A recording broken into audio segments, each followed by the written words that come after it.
Hello dear students, I am B.S. Sharma here. Welcome to my YouTube channel. I am teaching you number वचन.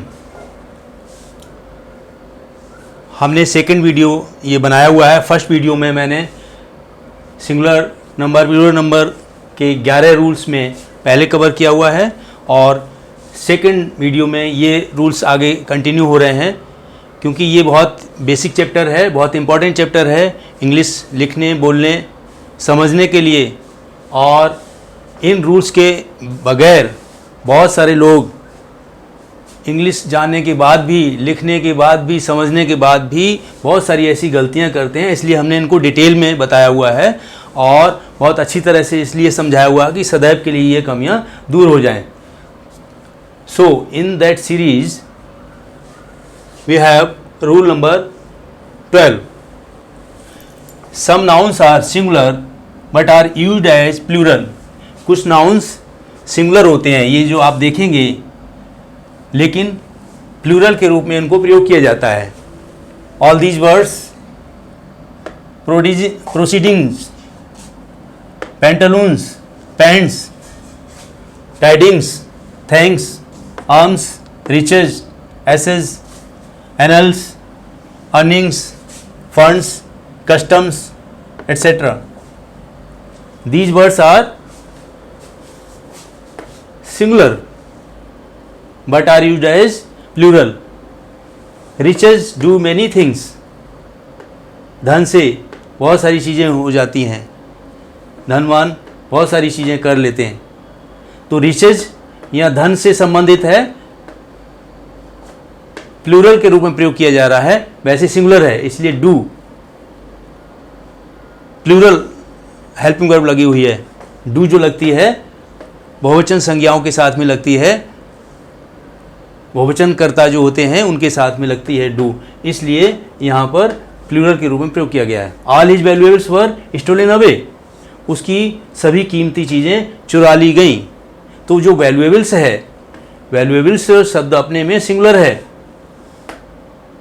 लेकिन वो plural के रूप में प्रयोग किया गया है, इसलिए वैल्यूएबल्स के साथ में वर्ब का प्रयोग किया गया है. His earnings are small. उसकी जो कमाई है छोटी है, कम है. अर्निंग्स, अर्निंग्स सिंगुलर शब्द है लेकिन प्लूरल के रूप में प्रयोग किया गया है, इसलिए यहाँ पे आर लगा हुआ है. आर प्लूरल सब्जेक्ट के साथ में लगाते हैं. इसका एक्सेप्शन है इनिंग्स. इनिंग्स ऐसा शब्द है, इनिंग्स सिंगुलर और प्लूरल दोनों में ही प्रयोग किया जाता है. जैसे जो खेल में प्रयोग होता है एज एन इनिंग्स और सेवरल इनिंग्स. बहुत सारी इनिंग्स जो पारी खेली जाती है खेल में, एक पारी और या बहुत सारी. India one by an innings and 3 runs. India एक इनिंग और 3 रन से जीत गया. या फिर यहाँ बाय 3 इनिंग्स हो सकता. तो इनिंग्स शब्द ऐसा है जो सिंगुलर में भी प्रयोग हो सकता है और प्लूरल में भी प्रयोग हो सकता है. Rule number 13. Some other nouns used as plural. कुछ और भी नाउन्स ऐसे हैं जो प्लूरल के रूप में ही प्रयोग किए जाते हैं. A. Instruments having 2 parts and making pairs as. कुछ ऐसे इंस्ट्रूमेंट हैं, कुछ ऐसे औजार हैं, कुछ मशीनरी पार्ट हैं, उनमें 2 पार्ट होते हैं और पेयर के रूप में, जोड़े के रूप में होते हैं वो. जैसे सीजर, सीजर में 2 पार्ट होते हैं, 2 फलक होते हैं. तो सीजर्स, टोंग्स, पिंसर्स, चिमटा, सणसी जो पकड़ने की होती हैं, 2 पार्ट होते हैं. स्पेक्टेकल्स, चश्मा, इसमें भी 2 ग्लासेज होते हैं. तो ये जो इंस्ट्रूमेंट्स हैं इन सब में भी वही लगेगा, आर. प्लूरल वर्ब प्रयोग होगी, प्लूरल के रूप में प्रयोग किए जाएंगे. एग्जाम्पल में my scissors are big and heavy. मेरी कैंची बड़ी और भारी है. Certain articles of dresses. कुछ पहनने के कपड़े हैं, उनके जो पार्ट होते हैं उनमें भी 2 होते हैं, इसलिए उनको भी प्लूरल में प्रयोग किया जाता है. जैसे ट्राउजर्स, जीन्स, पायजामाज. ट्राउजर्स 2 पार्ट होते हैं, जीन्स पायजामा 2 भाग होते हैं, इसलिए इन सब को भी प्लूरल में ही प्रयोग किया जाएगा। Example, my jeans are black, मेरी जीन्स काली है। अब यहाँ पे जीन्स इज नहीं होगा तो गलत हो जाएगा ग्रामर की दृष्टि से। मेरी जीन्स काली है। माई जीन्स आर हैवी, भारी है, लॉन्ग है, शॉर्ट है, टाइट है। तो इस तरह से जीन्स के साथ में इज प्रयोग नहीं होगा, आर प्रयोग होगा। सीजर के साथ में आर प्रयोग होगा, पायजामाज के साथ में आर प्रयोग होगा। क्या है ना, वो 2 पार्ट्स हैं। तो 2 पार्ट्स वाले जो आर्टिकल्स हैं, 2 पार्ट्स वाले जो इंस्ट्रूमेंट हैं, इनके साथ में इधर ये जो शब्द हैं, ये सब प्लूरल के रूप में, इनमें सब में बहुवचन की क्रिया प्लूरल वर्ब लगनी है। और इस बात का ध्यान रखना है, एक्सेप्ट इनिंग्स। इनिंग्स ऐसा शब्द है जो सिंगुलर और प्लूरल दोनों में ही प्रयोग हो जाएगा। Next, rule number 14, some collective nouns are always used as plural. कुछ कलेक्टिव नाउन्स होते हैं वो हमेशा प्लूरल के रूप में प्रयोग किए जाते हैं। अब कलेक्टिव नाउन कौन से होते हैं, ये हमारे पिछले वीडियो में देख लीजिएगा। हमने नाउन्स के टाइप्स बताए हुए हैं। सभी नाउन्स के जो टाइप्स हैं उसमें कलेक्टिव नाउन भी मिलेगा और आपको कंपाउंड नाउन भी मिलेगा। आगे हम कंपाउंड नाउन पढ़ाने वाले हैं, तो उसमें नाउन के टाइप्स बताए गए हैं। उसमें कलेक्टिव नाउन का मतलब होता है समूहवाचक संख्या। जब ज़्यादा संख्या हो, जैसे क्लास है, आर्मी है, ट्रूप्स है, पीपल है, ये सब कलेक्टिव नाउन है। वमेन है, कैटल है, जेंट्री है, पोल्ट्री है, पोल्ट्री जहाँ मुर्गी पाली जाती हैं, जेंट्री लोगों के लिए, समूह के लिए कहते हैं, बहुत सारी जनता, सज्जन लोग। वमेन ये चूहे होते हैं जंगली, पीपल, कैटल बहुत सारे जानवर। इस तरह से ये सभी प्लूरल वर्ड्स हैं और कलेक्टिव नाउन है ये। तो कलेक्टिव नाउन के ये जो वर्ड हैं हमेशा प्लूरल में प्रयोग किए जाएंगे। जैसे दीज कैटल बिलोंग टू हरी, ये जानवर हरी से संबंधित हैं, हरी के हैं, ये जानवर हरी के हैं। अब ये कैसे पता चलेगा, एक तो हम शब्द से पता चला सकते हैं, जो नाउन है, संज्ञा है, वो सिंगुलर है या प्लूरल है। कई बार तो ऐसे या यस लग के पता चलता है, कई बार ऐसे जैसे ये प्लूरल वर्ड है इससे पता चलता, या कई बार नहीं पता चलता है। दूसरा एक चांस होता है वर्ब से भी हम पता कर लेते हैं, वर्ब कैसी लगी हुई है। ये वर्ब प्लूरल नाउन के साथ में वर्ब की फर्स्ट फॉर्म है बिलोंग, ये हम आगे पढ़ाएंगे। वर्ब की फॉर्म की जो एग्रीमेंट है उससे, सब्जेक्ट से, वो टेंसेज में और आगे पढ़ाएंगे। तो इसमें अभी आप देखें, these cattle belong to Hari plural word है, इसलिए वर्ब की फर्स्ट फॉर्म आई हुई है प्लूरल नाउन के साथ में। There are few gentry in this city, इस शहर में थोड़ी ही जनसंख्या है। जेंट्री तो few, there are few gentry in this city. Few इतनी ना के बराबर है, बहुत कम है, बहुत कम है, फ्यू बहुत कम के लिए। There are few gentry in this city. तो अब इसमें जो जेंट्री है प्लूरल वर्ड है, इसलिए यहाँ पे आर लगाया हुआ है। अब इसका भी एक्सेप्शन है, नोट है। जहाँ नोट लगा हुआ है वहाँ हमने पहले बताया था एक्सेप्शंस होते हैं जो नियम के उलट होते हैं, नियम में नहीं फंसता है। जैसे ये तो नियम हो गया, अब इस नियम का कुछ अलग हटके भी है, वो अलग से याद करना होगा। क्या, as a common noun people means a nation. अब पीपल का यहाँ अर्थ जनता, जनार्दन से था, लोगों से था, लेकिन पीपल का एक अर्थ राष्ट्र से भी निकलता है। इंग्लिश है, विदेशी भाषा है, शब्दों के अनेक अर्थ होते हैं। संस्कृत में कहा गया है शब्दानाम अनेकार्था। तो शब्द किसी जगह पे कहाँ पर लाया गया है उससे पता चलता है कि शब्द का क्या अर्थ निकलेगा। यहाँ पर पीपल का अर्थ नेशन के रूप में, as a common noun people means a nation and is used as singular and plural both. जब नेशन के रूप में पीपल आ जाएगा तो फिर नेशन के रूप में आने पर सिंगुलर और प्लूरल दोनों ही हो जाएगा। दोनों ही रूप में इसका प्रयोग किया गया है। यहाँ पे देखें कि Japanese are a hard working people, ये देखिए ए लगा हुआ है।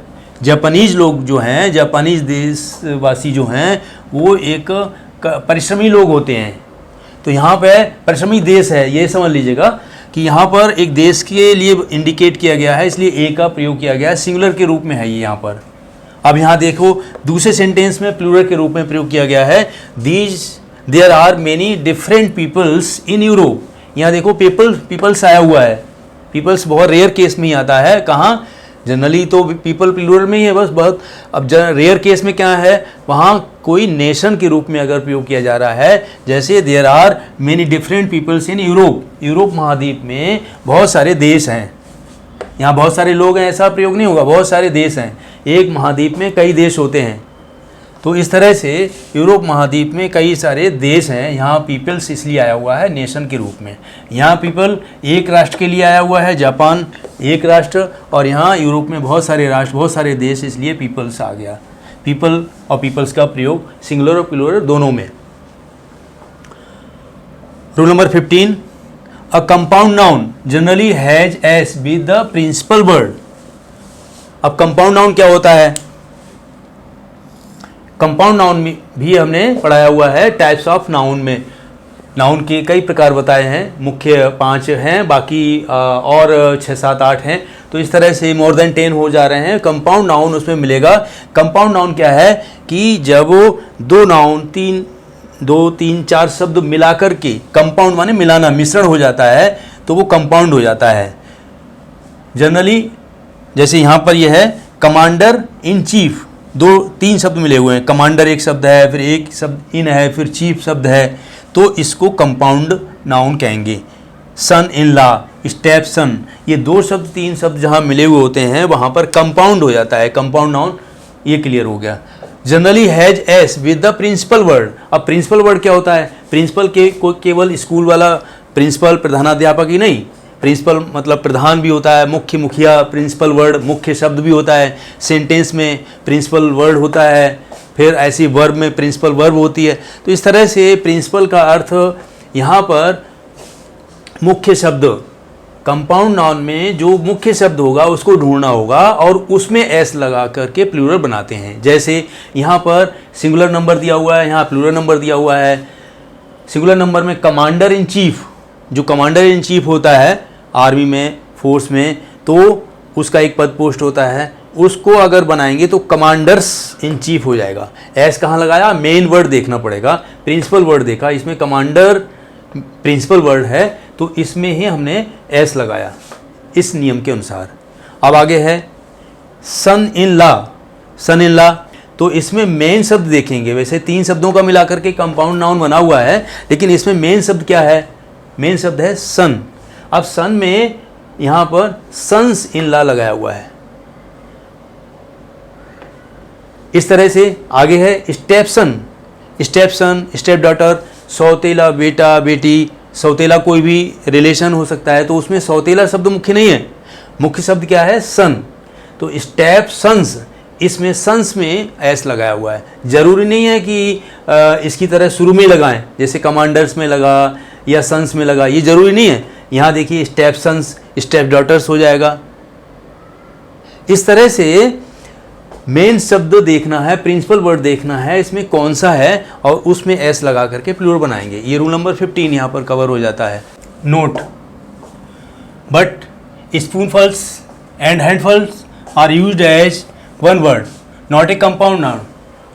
यहाँ अभी कंपाउंड नाउन की बात हो रही थी कि 2 या 3 शब्दों को मिलाकर के जो कंपाउंड नाउन बनता है वो इन शब्दों में नहीं है। जैसे स्पूनफुल, ये 2 शब्द हैं लेकिन दोनों को मिलाकर के इंग्लिश में एक वर्ड माना गया है, इनको कंपाउंड नाउन में नहीं काउंट करेंगे।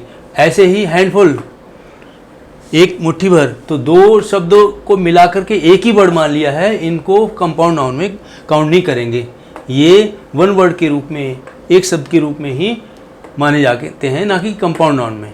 इसी तरह से ब्राह्मण, ब्राह्मण्स एंड मुसलमान्स या मुसलमान आर नॉट कंपाउंड नाउन, ये भी कंपाउंड नाउन नहीं है, ये भी एक वर्ड है। ऐसा नहीं है कि मैन अलग हो, ब्राह्म अलग हो, ऐसे मुसल अलग हो, मान अलग हो, ऐसा नहीं। इनको भी ब्राह्मण या ब्राह्मण्स, मुसलमान या मुसलमान्स, ये भी वन वर्ड ही है, ना कि कंपाउंड नाउन है। ये मुसलमान्स और ब्राह्मण्स प्लूरल में लिखे हुए हैं। रूल नंबर 16, रूल नंबर 16 में many words are from foreign languages, बहुत सारे शब्द ऐसे होते हैं इंग्लिश में आ गए हैं जो विदेशी भाषाओं से लिए गए हैं, which keep their original plural form, और जिनका उनका अपना ओरिजिनल प्लूरल फॉर्म है, जहाँ जिस भाषा से जिस देश से आए हुए हैं। एक्चुअल में क्या है कि सभी भाषाओं में सभी देशों की भाषाएं मिक्स होकर के जो आजकल जो इंग्लिश है, उस इंग्लिश में आप देखेंगे ग्रीक भी है, लैटिन भी है, फ्रेंच भी है, इटालियन भी है, इन सब का मिश्रण है इस इंग्लिश भाषा में। इसी तरह से हमारी अपनी हिंदी भाषा में भी ये प्योर हिंदी नहीं है, इसमें अरबी है, फारसी भी है और उर्दू का भी है, इंग्लिश के भी शब्द जुड़ गए हैं। क्या है कि हर भाषा की डिक्शनरी हर साल बढ़ती चली जाती है। जो कॉमन शब्द किसी भाषा के किसी भाषा में बहुत सारे यूज किए जाते हैं तो वो उसी भाषा में काउंट कर लिए जाते हैं। जैसे हमारी हिंदी भाषा में अब आप कॉमनली लिखा पाएंगे टीचर हिंदी में लिखा मिलेगा, स्कूल हिंदी में लिखा मिलेगा, हेडमास्टर, बहुत सारे ऐसे इंग्लिश के शब्द हैं, न्यूज़पेपर भी हिंदी में लिखा हुआ आ जाता है। तो इस तरह से जो इंग्लिश के शब्द हैं वो हमारे हिंदी भाषा में प्रचलित होते होते होते होते और वो हिंदी की डिक्शनरी में जुड़ गए सॉरी। उसी प्रकार से इंग्लिश की डिक्शनरी में बहुत सारे शब्द बाहर से आए हुए हैं जैसे कि यहाँ पर लैटिन से लिया गया है एराटम, सिंगुलर है, कोई गलती अशुद्धि उसका प्लूरल है एराटा। अजेंडम सिंगुलर शब्द है, उसका प्लूरल है अजेंडा। यह इंडेक्स, इंडेक्स का इंडिसीज प्लूरल। फार्मूला, फार्मूली, ये साइंस में प्रयोग होता है और फार्मूलाज भी होता है। फ्रॉम ग्रीक, ग्रीक से ये शब्द लिए गए हैं एक्सिस, एक्सिस। क्राइटेरियन, इसका प्लूरल है क्राइटेरिया। एनालिसिस, एनालिसिस, इसमें अंदर स्पेलिंग में अंतर है। Basis, basis. From Italian, Italy से लिए गए हैं बैंडिट, बैंडिट क्वीन जो पिक्चर बनी थी, ये डाकू, सशस्त्र डाकू जो होता है, बैंडिट, ये शब्द, या फिर बैंडिट्स।